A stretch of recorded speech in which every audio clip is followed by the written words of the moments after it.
democracy in Cuba. That's right. So in 1999, this first one in 1999. This one just came out a few months ago, 2013. So the democracy in Cuba is of great interest. Yeah, I would say this is my specialty, yes. Absolutely. Okay, so without further ado, what does democracy look like in the United States, Venezuela, and Cuba? I would like to start with the United States.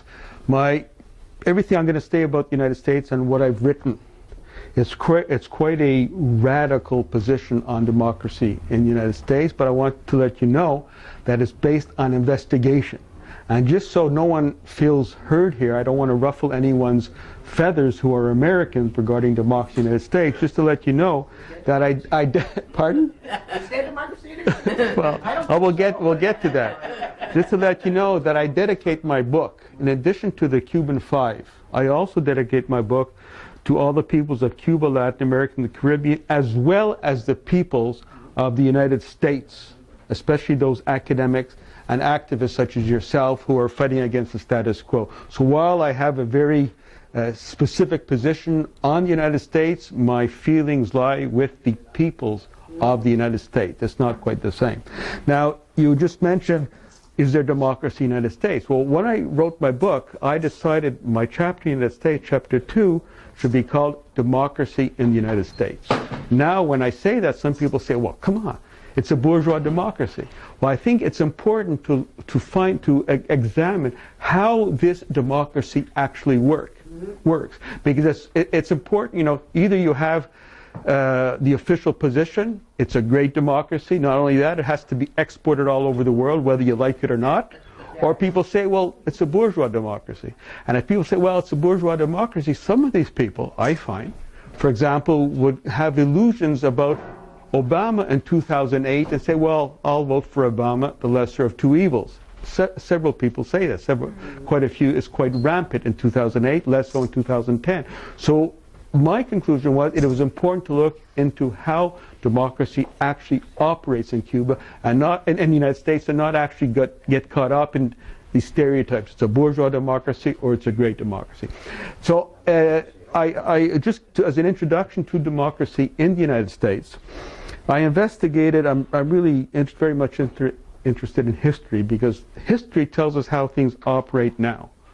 Okay? And I looked into the very initial stages of the United States, the beginning of the 17th century, with the Puritans and others and their basic outlook was an evangelical outlook based on the Bible. And they literally said, we are the chosen people. We are sounds familiar because they say that now, including Obama. The United States should be a beacon for the world. And they developed this whole evangelical extreme outlook with regards to the United States. And I guess here people are familiar with this. Is basically has come down right to the current situation now. In fact, just to jump ahead, I examined all of Obama's writings, and he actually says the same thing, but the words are a bit more touched with the Ivy League, Harvard way of talking, but the essence is the same. The United States is the greatest nation of the world. We are the leaders of the free world. We have to civilize the world, etc. Now, the other important point I would like to make that has regarding democracy in the United States, which has an important influence in understanding how democracy in the United States operates now, aside from this evangelical outlook based on the Bible, is that we know about the Declaration of Independence, the end of the 18th century, or some people would wrongly call it the American Revolution. But I investigated clearly what was the Declaration of Independence, the so-called war, the American Revolution.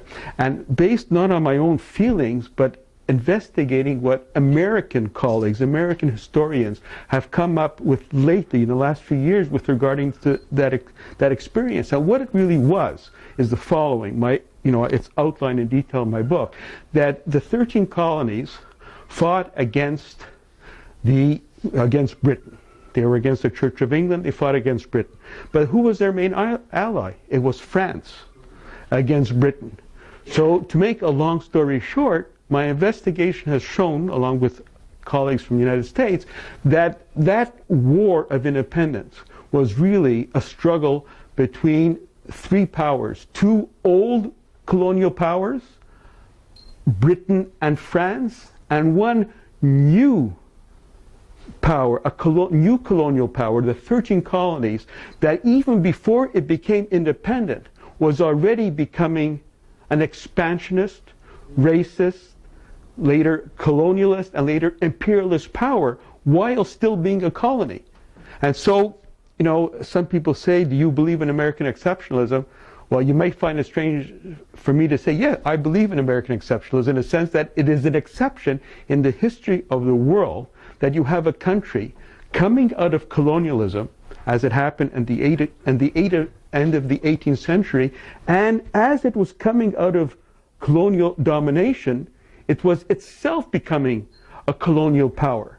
And right from the beginning, that, you know, that colonial power in embryo, in coming into being, already was looking towards the south, not only towards Mexico and Texas, but also to Cuba and Puerto Rico and Latin America, and later on the whole world. That is American exceptionalism, in a sense that is right. So these basic things have fascinated me, because the evangelical, you know, mission to civilize the world, the expansionism as an integral part of the democracy in the United States, it's important, and it has its basic foundations. For example, a lot of things are discussed in the United States regarding the budget and money and things like that, whether it's now or before. But one thing is never really discussed, it's hidden from the discussion, is the amount of money that goes into the war machine in the United States. A lot of colleagues such as Michael Parenti and others, they've documented, and Noam Chomsky, everything is discussed, but not that. You can't touch that. And that goes all the way back to the 18th century, the Puritans and their expansionism. It goes back to the 13 colonies, coming out of a competition with Britain and France to take, as it says in the actual Constitution of the United States, to take itself as itself among the powers of the world in the 18th century. Now, what I did, I always found, right from my early days studying the United States and democracy, that there are a lot of illusions about democracy in the United States. We know that. So I took, in order to deal with that, I took the most difficult challenge. That is Obama. Because Obama, whether one likes it or not, he was presented as the epitome of change, as sort of the best example that there's a difference between the Democrats and Republicans, that the United States is able to change things through elections. So this was a godsend for me. I was happy he was there, because that was the biggest challenge. So what I did, without any preconceived notions, I studied, and it's all documented in my book in detail, I studied everything that Obama has said and written, from his 2004 speech to the Senate, when he said, we are, and this is not African American United States, this is not a Latino United States, this is not a white United States, this is the United States of America. In other words, he was the person to usher in this so-called era, post-racial era. And I studied his book in 2004, his second book in 2006, in detail, very, very cautiously and all that. And all these quotations are there in my book, but I'd just like to give you the main conclusion, is that at that time, when he was about to run for president, some of the main leaders at the time, Brzezinski and others who worked behind the scenes, said, United States in 2008, they said, we have a major credibility gap. We have a credibility gap in Latin America. He mentioned Venezuela, credibility gap in Egypt, other countries, in Europe, as well as within the United States, especially amongst the African American population, amongst the Latino population and other sections. So what we had to do, they say, is to find someone who could close that credibility gap. Now, in reading through everything that Obama said and written from 2004 till my book was published, in 2013. He had given, with appropriate buzzwords. You know how things operate in your country here. It's the same thing in Canada, through buzzwords.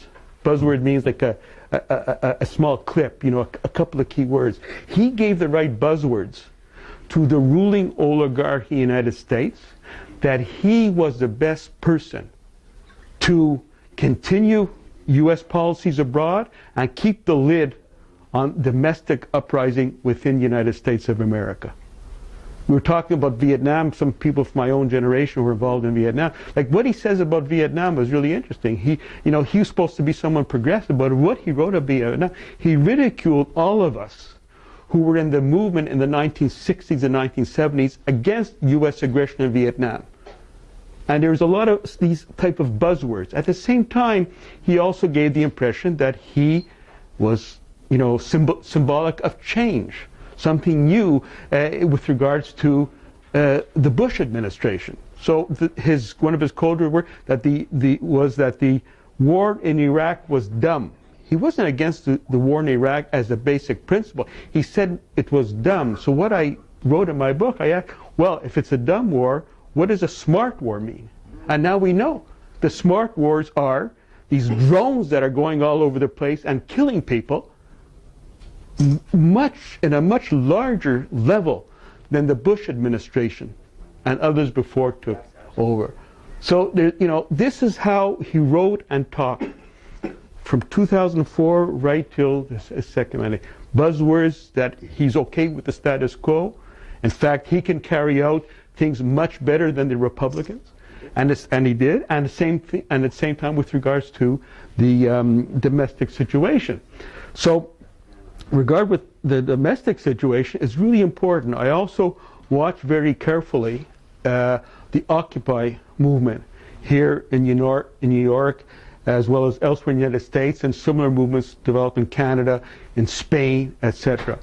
Now, when Obama came to power in 2008, aside from his capacity to increase aggression against the peoples of the world, which he did, and we haven't seen the end of it yet because he has another couple of years to go in his mandate, is that he also put a lid on that section of the American society which is historically most revolutionary and progressive, and that is the African Americans. It's a fact of life, unfortunately, and I quote here in my book, not from myself as a Canadian or whatever, but from people such as the Black Agenda Report from California, for whom I have a lot of respect. And what they say is that one of the main features of the psychology amongst the African American movement is, since 2008 and even now, that we can't rock the boat. We have an African American in the White House, which is really, really dangerous. So you could have imagined if while the Wall Street movement was going on, which is mainly non-Afro-American, middle class, whatever, but very sincere people fighting for the interests of all of them. If this was able to be joined by the African Americans, there would have been perhaps a major revolt in the United States, and that's one of the reasons that Obama was put into power by the ruling oligarchy. So just to give you some examples, I'd like to mention one other thing that is not really very well known, and I'd like to mention it because some people here are former political prisoners, and it's an important issue in the United States, democracy in the United States. And that is the question of the right to vote. In the United States of America, there are two types of, first of all, you have to be registered to vote, right? It's not automatic, such as in Cuba, which I will be. You have to be registered to vote, which is a major struggle to get registered to vote. Now, in the United States of America, and this is based on my study of American colleagues who specialize in this field, there are two types of crimes. There are misdemeanors, relatively not crimes that are not that bad, from 0 to 1 year in prison. Then there are felonies, which is more than 1 year in prison. Okay, she's my coach. Okay, don't tell me the whole story first. So for felonies in the United States of America, okay, if you're a felon and you're in prison, you don't have the right to vote. We can say, okay, that happens in a lot of countries. Your prisoners don't have the right to vote. So let's concede on that. But, however, United States of America is the only country in the world where in many states, felons, even after they get out of prison, have did their time, they haven't done anything wrong, they're working with it, they lose their right to vote for life. That's right. The right to vote for life. There's no other country in the world who does that, who has that. Okay, so that, what does this figure mean in terms of, you know, this great democracy where people are elected, you know, whatever, as president? In the United States of America, there's one American political scientist and expert on voting trends in the United States called Professor McDonald, which I quote abundantly in my book. He worked out this concept of voting age population.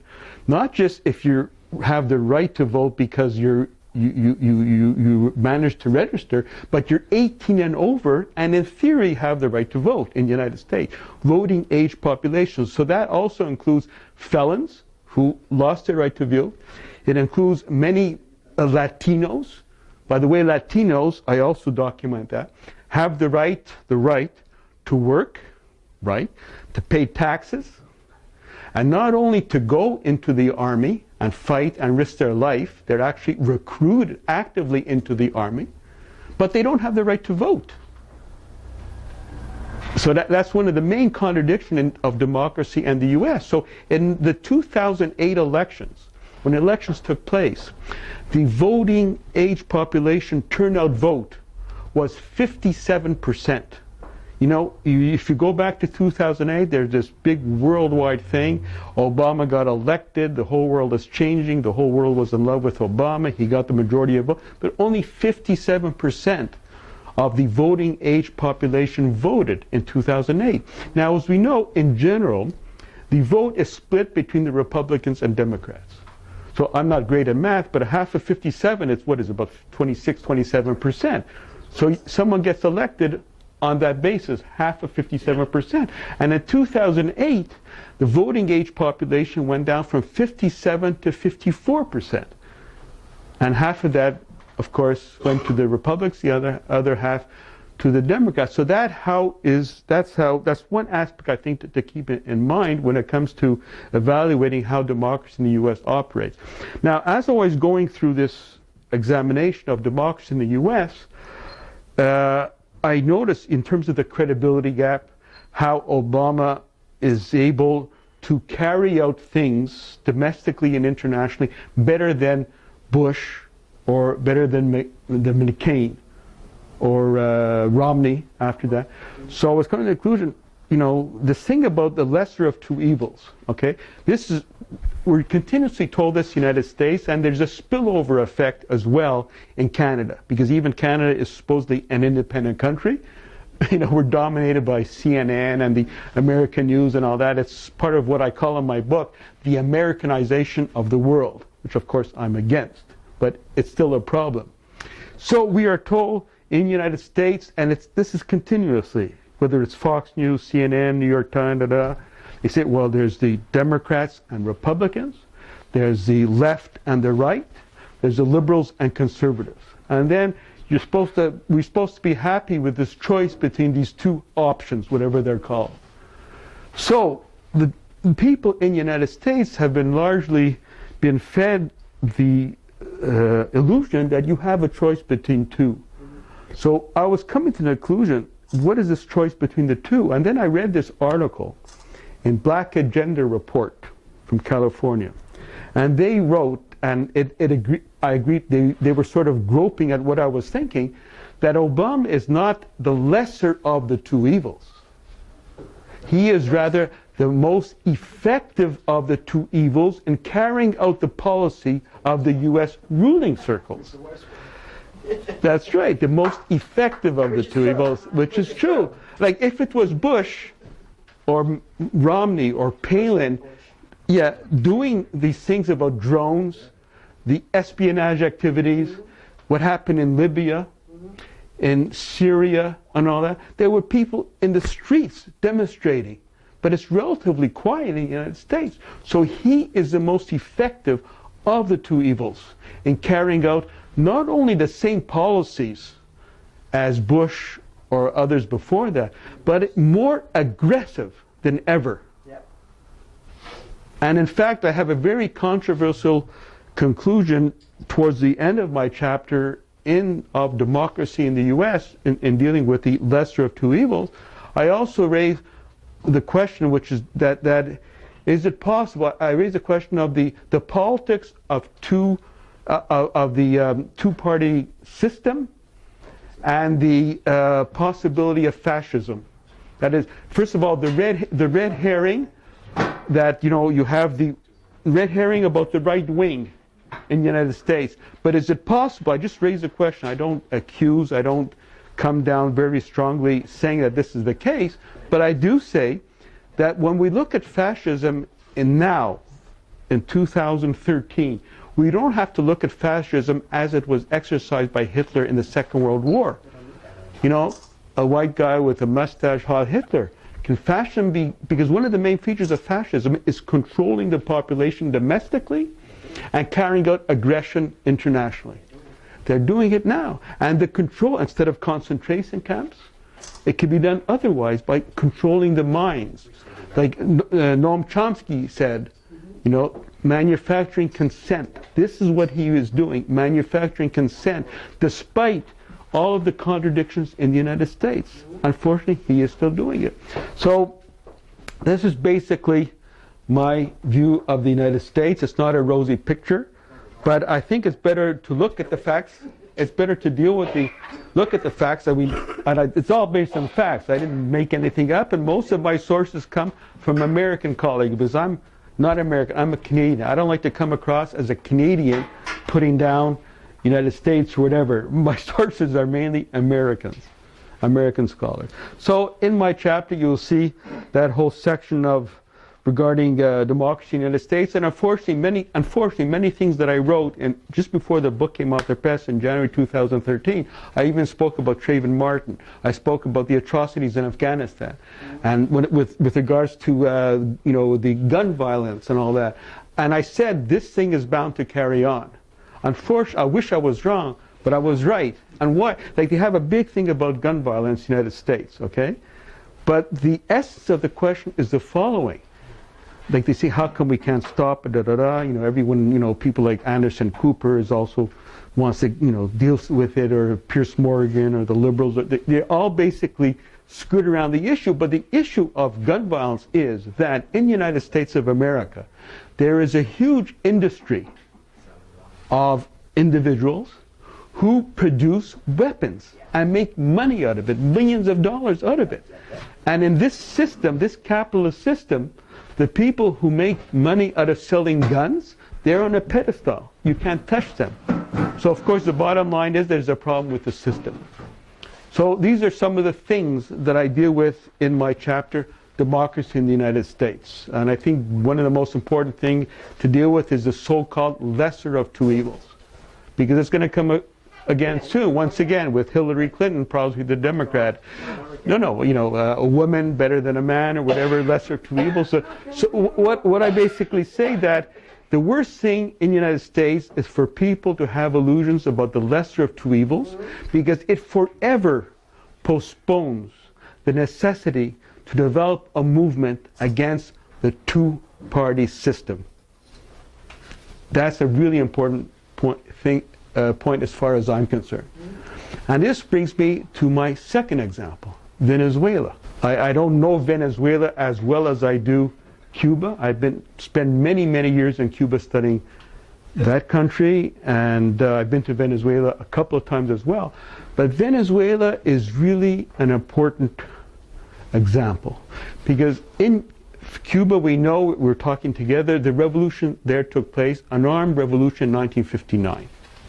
I'm not saying it's out of date, but it took place in 1959. Whereas in Venezuela, what was the genius of Hugo Chavez? He organized a revolutionary movement, in my view, a revolutionary movement against the two-party system that existed in Venezuela before 1998. 1998, people know the history, the Punto Fijo. It was a pact between organized by the Venezuelan oligarchy and, of course, United States, that they would change one party for the other. When one party got discredited, okay, throw them out. We'll have another party into power. Just like United States, just like in Canada. It happens all over the place. Now, his genius was to organize a revolutionary movement against the old party system, but using the political system in place, the elections, which is the only path open to him at that time. And he actually won the election. And when he won the elections, his main electoral promise, if you want to put it that way, was that what we need in Venezuela is a new constitution. Remember what I said about the old American Constitution? I didn't mention it, but it was based on exclusion, and people had no input in the American Constitution in the 18th century. So he said that what we need is a new constitution, but a constitution that is worked out by the people. Now, when he won the elections in 1998, and he was sworn in as president, you know what he said?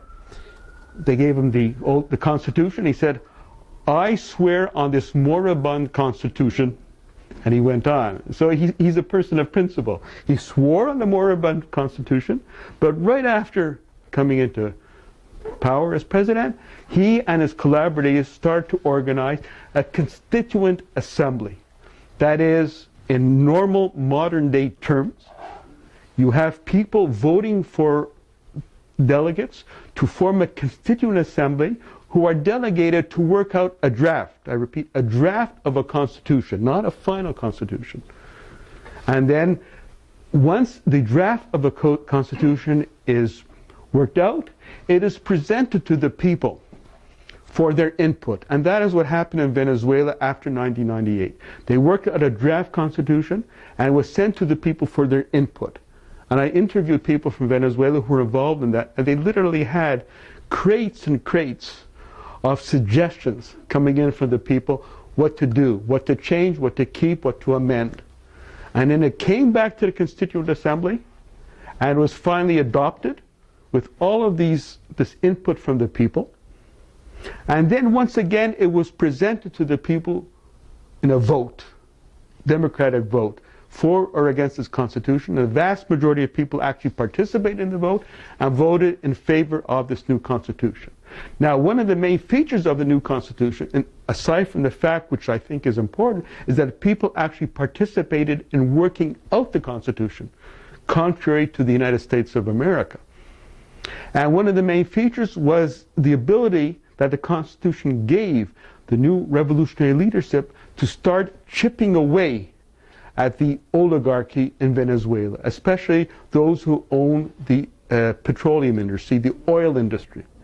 Now, I'm not trying to create the illusion that they did away with capitalism and socialism came in, but they did definitely start chipping away at the control by the wealthy few over the petroleum and industry in order to use those funds for the first time in the history of Venezuela for the well-being of the people of Venezuela.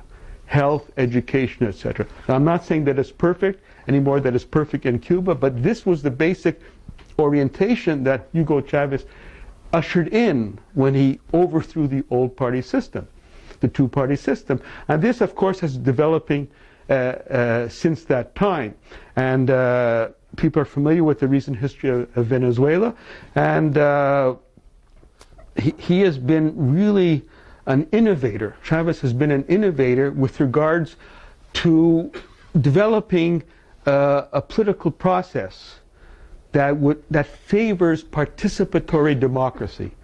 People's councils at the local level. There's all different kinds of formats which I outline in detail in my book. And with this has favored the participation in a daily way of the Venezuelan people. Without, once again, saying, but I have to say that it's not perfect. There are drawbacks. He himself has said that many times. Problem of bureaucracy. There are also problems that people who call themselves Chavistas, but they're only in it for their own personal well-being. Pardon? You find that everywhere. That's right. And, you know, Venezuela is no exception. But they actually developed this type of participatory democracy. which is something entirely new for Venezuela, and also I think it's a contribution to the world movement for people who are interested in participatory democracy. Now, of course, we have to go into most recent history when Chavez passed away. Now, when Chavez passed away, what was the role of the United States? They basically said it was Obama, the supposedly lesser of two evils. You couldn't have had a more provocative statement coming from the leader of any country in the world. And he actually said, well, Chavez passed away. Now is a chance perhaps to turn over the pages and usher in some democracy in Venezuela. Very, very provocative. And even the government of Canada, Harper, a conservative government, said the same type of thing, but at least he hypocritically offered his condolences to the people of Venezuela, where Obama did not do that. He said this is a way, a manner in which we could open up a new chapter. Now, with regards to democracy in Venezuela, participatory democracy in Venezuela, all the developments that are going on there, which is a relatively new compared to other countries such as Cuba, let us go back to the April 14th elections.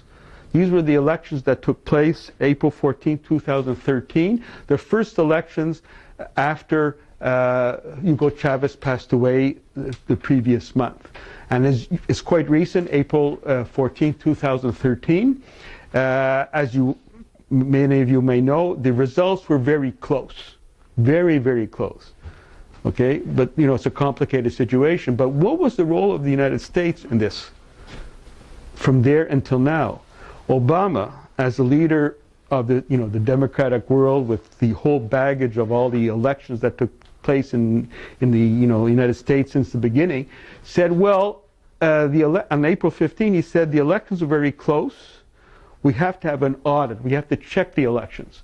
And they quoted Capriles, the opposition leader, who said, well, we have to check the elections. There's something fishy and all that. And the same day that he said that, on April 15th, 2013, that's right, 2013, you had these provocative incidents taking place in Caracas and other parts of Venezuela, organized by Capriles, in which they attacked the health centers, which were manned by Cuban doctors and health workers. When I was in Caracas in August 2013, I met these centers. I went to these centers, and I met with the Cuban doctors and other people involved in these activities there. And it really is one of the most impressive experience that I ever had in my life. That in Venezuela you have these centers, you have everything for every aspect of health. You have people, specialists there, working with newly trained Venezuelan doctors. Now these people from Cuba who were there, they were physically attacked by the Capriles pro-American forces on April 15, 2013. And I think there were 11 people assassinated by the Capriles forces. Why? Because they were there to protect with their own chests their Cuban comrades, and also that whole system that was put into place starting in 1998. And what was the goal? In my view, the goal of April 15, 2013 was very clear. It was to provoke an incident, or provoke incidents that would give the pretext for the United States to more openly intervene in Venezuela and overthrow the newly elected Maduro government. There's no doubt in my mind. And the reason there's no doubt in my mind, they haven't stopped doing that since April 15, 2013. For example, the municipal elections are coming up on December 8th, 2013. Municipal elections there are not the same like here or in Canada. Here, I think there's 20% of the people vote in elections, municipal level. It's not a major political event. It's normal. Canada's even worse, okay? Now, but in Venezuela, it's different. The municipal elections, especially these coming up in December 2013, are important because they're an indication of how the government is faring there, the Maduro government is faring, in the first phase after the elections of at the national level in April 2013. Now, there's every indication, and this is shown, I saw a beautiful YouTube put out by the Venezuelans that shows very clearly that the Americans are openly interfering in Venezuela to try to provoke a situation with regards to the municipal elections, funneling money so that the capriles forces to win or to create other incidents. So you have democracy in the United States in struggle against a growing new participatory democracy in Venezuela with only one goal in mind, and that is to destroy the revolution in Venezuela. Because the United States knows very well that with all its defects, it's far from being perfect, but the overall orientation of Venezuela with regards to the Latin America has made a big difference in Latin America. Latin America has changed. Sorry Obama, sorry Bush, sorry all you guys, but Latin America is not the same. It never will be the same. It is no longer the backyard of the United States. So you have, a regional bloc in Latin America composed of 33 countries. All of the countries from Mexico right to Argentina and the tip of Chile as well. All countries, and I'm proud to say, but explicitly excludes Canada and the United States. When this community was being formed a couple of years ago, I watched it very closely on television from Telesur in Venezuela. But I also carefully monitored CNN, Fox, New York Times.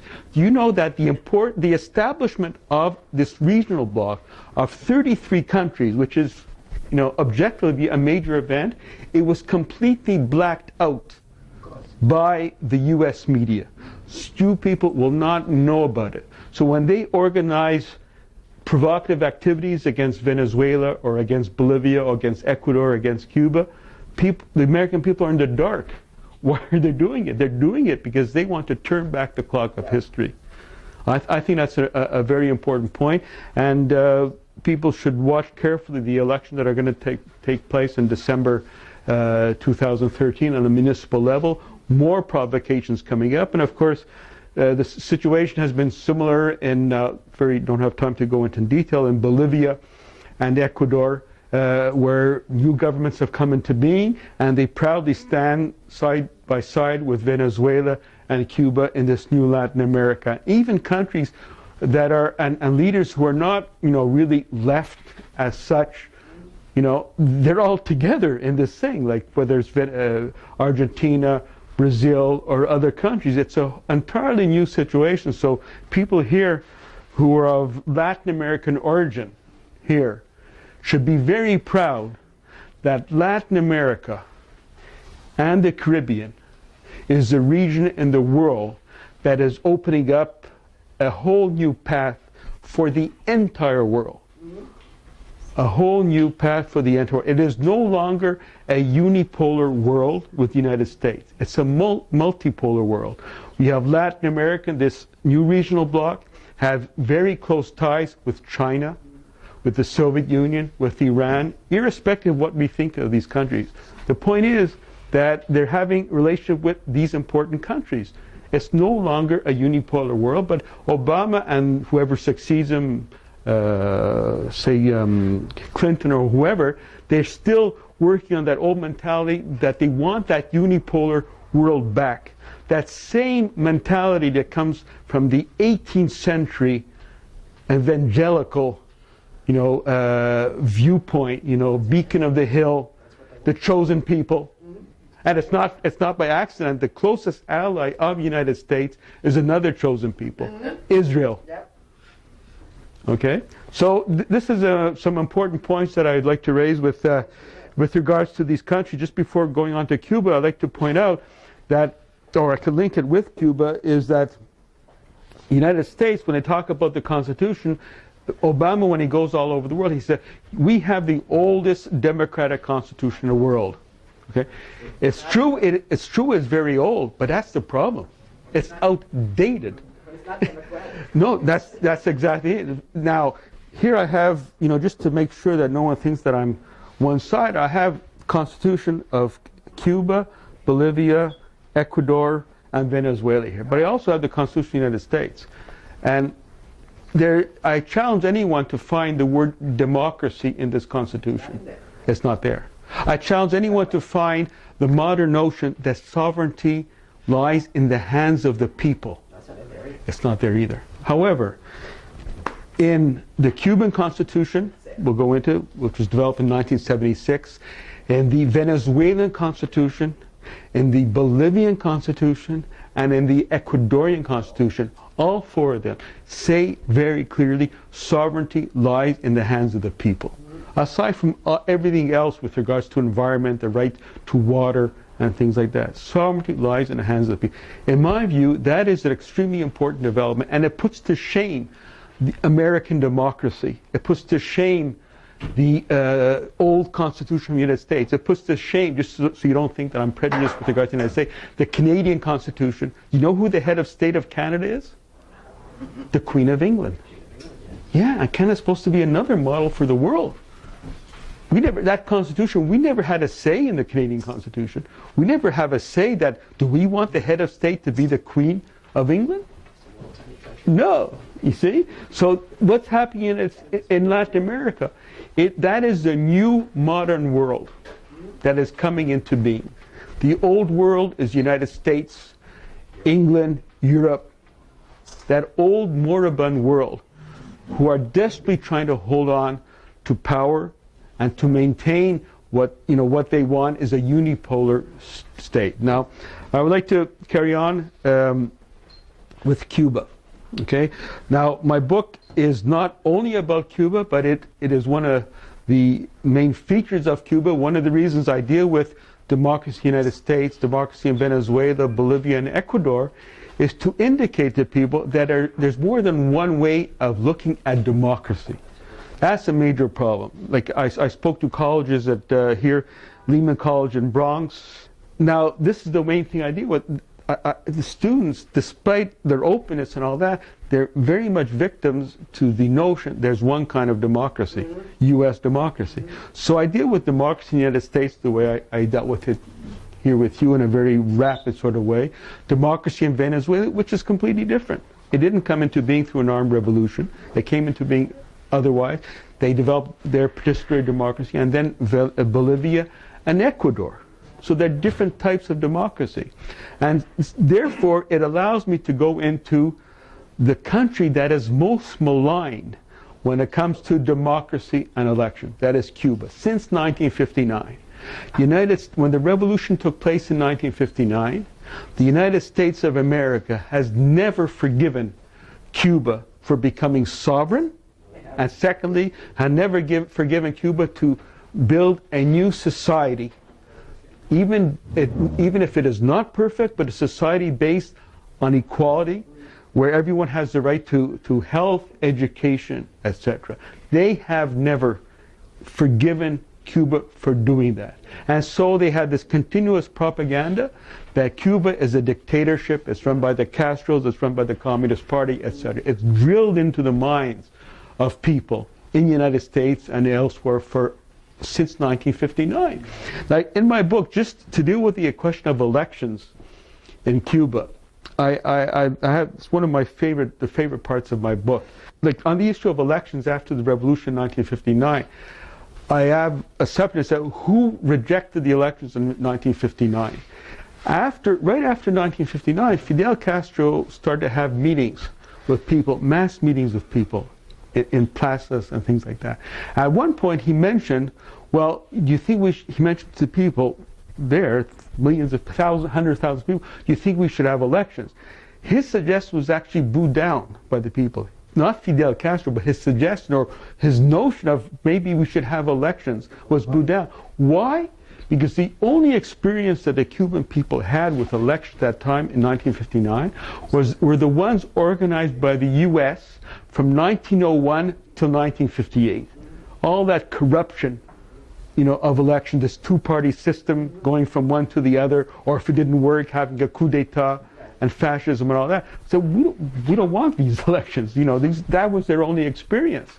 And instead of that, the people said what we should do is to carry on our social program. That is agrarian reform, They started to nationalize major industries, including the American ones, with compensation. The only country that refused the compensation was the United States of America, while the Italians, the Canadians, the British accepted compensation. So it's not the fault of the Cubans, it's the fault of the United States of America. And started to develop these great programs. For example, a literacy program in 1961. Cuba, as you know, was a highly illiterate country. And the revolution had this fantastic notion that those few people who could read and write, we should assist them to go into the countryside in order to bring literacy to the masses of people and to the peasants. In 1961, in a matter of a very short period of time, Cuba became a literate country. So instead of having these phony elections, they did things like that. I once spoke to a few people who were involved in the literacy campaign in 1961, and they were moved by the fact when they went into the countryside to teach peasants how to read and write, and they arrived there with their small little, notebook and a pencil. The peasant did not know what the pencil was. The peasant did not know how to hold the pencil in his hand. That's how far away they were from literacy, and that was the mountain that the people had to overcome in overcoming literacy, which is something that would happen in other countries as well. So these are the type of things that the Cuban Revolution carried out in the 1960s. And in the early part, that's why I put this in my first book, right here. This is a meeting of people in which Fidel Castro made a proposal on the orientation of the revolution in 1960-61. And these are people voting. Yeah, this is what we want. This is before elections took place. But this was how Cuban people voted with their feet and their guns in 1959, and then they voted this way in the 1960s. And later on, elections were organized in 1976. But elections of an entirely different kind in 1976. It's quite a long process. When I gave my talk in Hofstra a few days ago, someone wants to know how long are elections. The elections in Cuba, it's 7 months. It's very long. So I hope you understand. I cannot deal with it all tonight, but I just want to point out a few aspects of elections in Cuba without creating illusion that everything is perfect, there are no problems. For example, just comparing it to the American orientation towards election or that of Canada. In Cuba, at the local level for municipal elections, let's say we're a small group here, the municipality are broken down into small nomination areas of about 100 people. So let's just pretend this is a small nomination area in Havana, okay?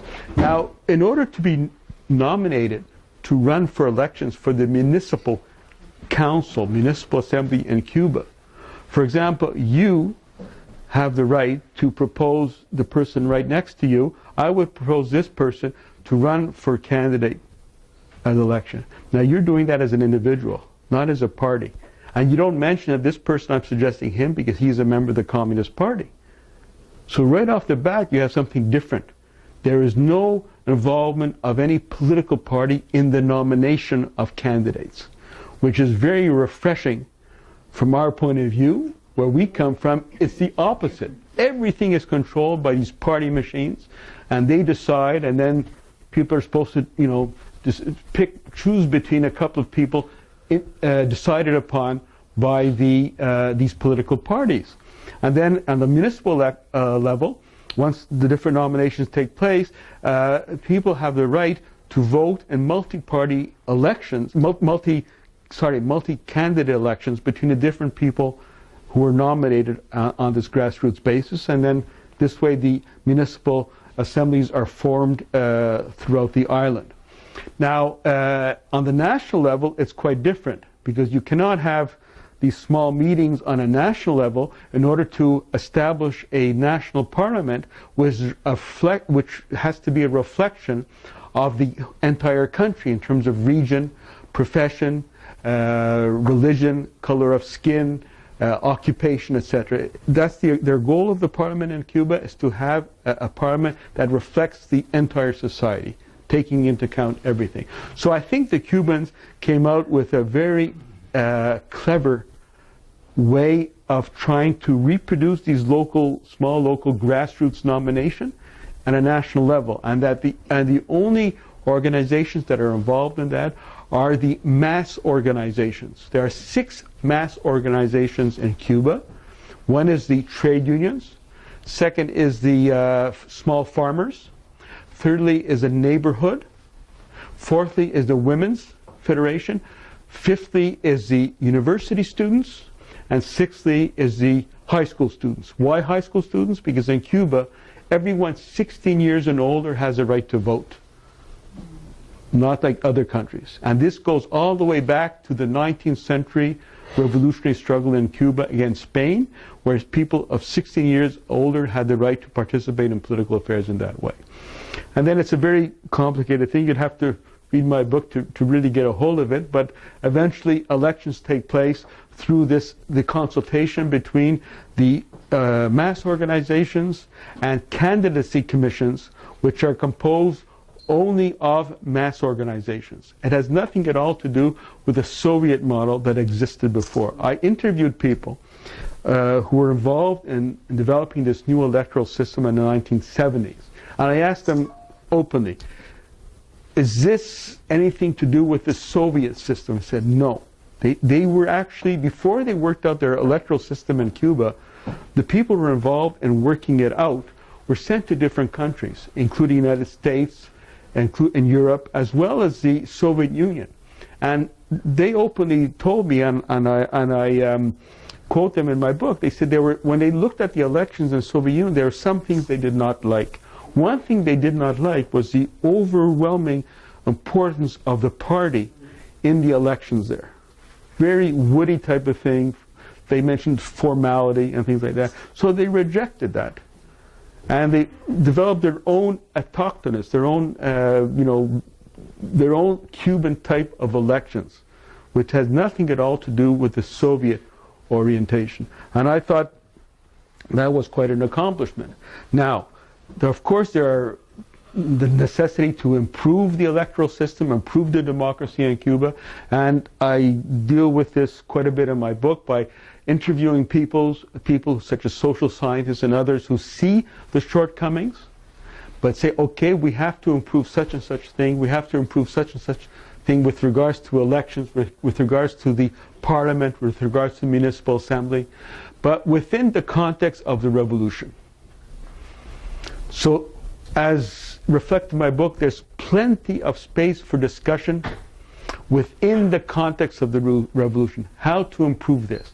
And, we are fed the notion that, Cuba is a communist country, it's closed in, everyone's afraid to talk. It's the opposite. It's right. I mean, you can't find people more opinionated than the Cuban people. The same thing applies to Venezuela, and so they are used to giving their opinion, discussing and debating. And that is what is going on in Cuba now. With regards to changes in the economy, with regards to improvements in the political system, there's a very lively debate on how to improve the political and economic system in Cuba, how to improve the question of the press. For example, the press is a complicated notion. The vote on the blockade is coming up on the 29th. This is the thing that always comes up with the United States as the reason they have to keep a blockade against Cuba. There's no freedom of the speech, freedom of the press. Okay. Now, in the United States of America, in this great Constitution, it does say there's freedom of the speech and press. With no restriction. They say so, with no restriction. Now, in Cuba, they said there's freedom of the press, freedom of speech, but within the context of socialism. So Cuba is not hypocritical. It said, yes, freedom, this is your press, you could write, you could participate, but the idea is to develop socialism. So the Cubans are in a complicated situation. They have to get out of the old mentality of being too, wooden in terms of how, and writing and all that, to be more critical, to make sure that they get the information from the administrators in order to bring this to the people so the people can actually participate just yesterday I was reading there's once again an important meeting between the leadership and the journalists in Cuba, and they insist once again that they have to deal with this problem that certain administrators in the Cuban economy keep information from the journalists. And by keeping information from the journalists, they're keeping information from the people. And the journalists have the obligation and the right to get that information in order to educate the people on what has to be done. So these things take place within the context of the revolution. It's a very complicated situation in Cuba, but trying to give you a bird's eye view. I'd like to mention one thing, that my book, there are several cutting edges of my book, I have to admit, controversial. One is the issue of democracy in the United States, the lesser of two evils. And I point out that, in my view, that one of the main dangers is liberalism. Liberalism, not conservatism, liberalism, because this creates illusions about a system. That's one of the cutting edges of my book. The other cutting edge of my book is that I take a very open and strong stance against the so-called left dissidents in Cuba.